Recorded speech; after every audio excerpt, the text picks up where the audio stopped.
Halo semuanya, Assalamualaikum warahmatullahi wabarakatuh. Jumpa lagi di Reset Time with Aan. Kali ini saya akan menjelaskan kelanjutan dari video sebelumnya terkait memahami makna, metode, dan jenis dan penelitian.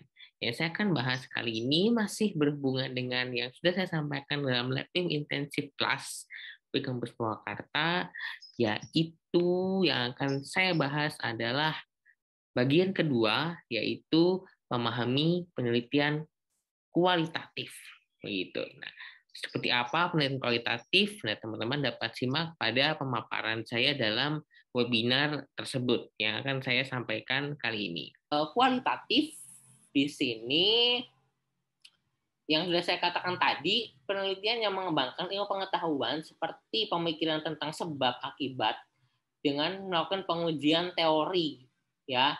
eh, jadi kualitatif ini sebenarnya ada yang kurang ini nih. Jadi di kualitatif ini kita akan menemukan suatu teori menggunakan pendekatan yang secara mendalam melalui wawancara biasanya seperti itu. Nah, metode kualitatif ini metode yang baru karena orang-orang yang tidak puas dengan hasil statistik ini mau tahu nih, kenapa sih hasilnya rendah? Nah, kita dapat ketahui melalui kualitatif. Contohnya di sini bisa melalui case study atau studi kasus, naratif, historikal pendekatannya. Nah, kelebihannya kualitatif ini dapat menemukan teori baru. Ya, jadi contoh, siswa yang memiliki kemampuan berpikir kreatif tinggi biasanya dia memiliki percaya diri yang tinggi. Nah, itu adalah sebuah teori, ya, seperti itu yang ditemukan dari hasil penelitian kualitatif. Nah, namun di sini karena kualitatif ini adalah hasil sangat subjektif ya. Jadi hasil kata-kata dari kita nih sebagai peneliti, kita yang beranggapan seperti itu. Apakah ini benar? Ini kan kata omongan Kang Aan, ini kan omongan kata Kang Adit, emang benar hasilnya kayak gitu? Bukti benernya dari mana? Nah, untuk melakukan kebenaran data yang saya katakan tadi, ada yang namanya keabsahan data dengan berbagai metode, yaitu ada triangulasi, ada peninjauan ulang, ada yang namanya member check, ada yang pengamatan orang lain. Jadi contoh kalau triangulasi ini saya tadi melakukan penelitian dengan wawancara. Coba saya observasi, kemudian coba saya tes. Nah, ketiga hal ini namanya triangulasi. Seperti itu, ya. Dengan berbagai macam pengujian, coba pakai observasi, wawancara, kemudian tes ataupun pakai dengan yang lain seperti itu ya. Kemudian pengamat lain, coba Kang Adit misalnya nanti ya, tolong cekkan, oh benar. Nah, seperti itu. Kemudian di sini interpretif yaitu menginterpretasikan data di lapangan dengan kata-kata, mencari makna.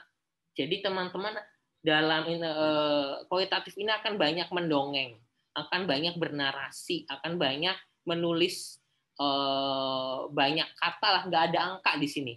Angka hanya untuk membantu, ya, tapi tidak sebagai pokok utama. Nah, kemudian masalah bisa berulang, ini bedanya. Masalah bisa berubah, belum jelas. Jadi kita beranggapan ke sekolah misalnya, siswa memiliki kemampuan berpikir kreatif rendah, atau siswa menggunakan gadgetnya masih belum bisa misalnya ya, kalau anak siswa atau PSTI belum bisa menggunakan gadget, kita ke lapangan, oh ternyata anak-anak zaman sekarang udah pinter, otomatis masalah kita berubah, ya kita ganti masalah sama tujuannya. Sekarang kita ganti meneliti sehebat apa sih anak ini menggunakan teknologi. Nah, itu adalah kualitatif. Mengalir, akan berubah ketika kita di lapangan. Namun di sini tidak dapat kita simpulkan, tidak dapat kita generalisasikan. Karena apa? Kualitatif ini kita hanya meneliti sedikit orang. Saya misalnya hanya meneliti 5 orang.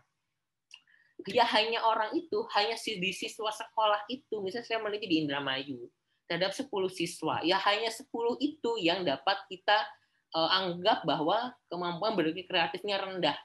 Kita nggak bisa menganggap orang di desa lain, masih satu Indramayu ya, masih satu kecamatan misalnya, dia juga rendah, oh nggak bisa untuk kualitatif. Karena hal ini hanya berlaku untuk 5 siswa yang ada di sekolah itu misalnya. Ya, karena apa? Tidak ada pengujian sampelnya pun tidak bisa tidak sama karakteristiknya, tiap SD itu berbeda ya.